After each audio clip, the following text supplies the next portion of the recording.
નર્મદાથી સમાચાર સામે આવી રહ્યા છે। સરદાર સરોવર ડેમ 100% સુધી ભરાઈ ચૂક્યો છે। ડેમની સપાટી 138 મીટરને પાર થઈ ગઈ છે। ડેમના 3 દરવાજા 1 મીટર સુધી ખોલવામાં આવ્યા છે। સિઝનમાં પ્રથમ વખત આ ડેમ 100% ભરાયો છે। ઉપરવાસમાંથી 78,880 ક્યુસેક પાણીની આવક નોંધાઈ છે। ડેમમાંથી છોડાઈ રહ્યું છે 75,095 ક્યુસેક પાણી। 1 વર્ષ સુધી ગુજરાતને નહીં પડે પાણીની તકલીફ। નર્મદાના સરદાર સરોવર ડેમના આ દ્રશ્યો સામે આવ્યા છે। ડેમ સંપૂર્ણ ભરાઈ ચૂક્યો છે, એટલે કે 100% ભરાઈ ચૂક્યો છે। ડેમની સપાટી 138 મીટરને પાર થઈ ચૂકી છે। ડેમના 3 દરવાજા 1 મીટર સુધી ખોલવામાં આવ્યા છે અને નદીમાં પાણી છોડવામાં આવી રહ્યું છે। સિઝનમાં પ્રથમ વખત ડેમ 100% ભરાયો છે। ઉપરવાસમાંથી 78,880 ક્યુસેક પાણીની આવક થઈ છે। ડેમમાંથી છોડવામાં આવી રહ્યું છે 75,095 ક્યુસેક પાણી। સંવાદદાતા વિશાલ જોડાયા છે વધુ માહિતી સાથે।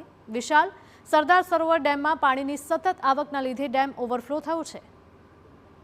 જી ચોક્કસ, જે નર્મદા ડેમ છે એ ગઈકાલે જ જેની મહત્તમ જળ સપાટી છે 138.68 મીટરે પહોંચી ચૂકી હતી અને ત્યારબાદ રાજ્યના મુખ્યમંત્રીએ તેના નીરના વધામણા પણ કર્યા હતા। ત્યારે આજની વાત કરીએ તો આજે નર્મદા ડેમના 3 દરવાજા 1 મીટર સુધી ખોલવામાં આવ્યા છે અને નદીમાં પાણી છોડવામાં આવી રહ્યું છે। જે ઉપરવાસમાંથી 78,880 ક્યુસેક પાણીની આવક થતા તેની સામે 75,095 ક્યુસેક પાણી નર્મદા નદીમાં છોડવામાં આવ્યું છે અને જે પાણીની આવક થઈ રહી છે જેને કારણે જે નર્મદા ડેમના આરબીપીએસ અને સીએચપીએસના જે ટર્બાઇનો છે એ ધમધમી ઉઠ્યા છે અને તેના થકી રોજનું 3 કરોડ કરતાં પણ વધુનું વીજ ઉત્પાદન થઈ રહ્યું છે। એટલે જે 31 જુલાઈથી લઈને અત્યાર સુધીમાં જે આરબીપીએસ અને સીએચપીએસના ટર્બાઇનો ચાલુ કરવામાં આવ્યા હતા તેને લઈને પણ વીજ ઉત્પાદન શરૂ કરવામાં આવ્યું હતું। તેનાથી સરકારને પણ ફાયદો થઈ રહ્યો છે।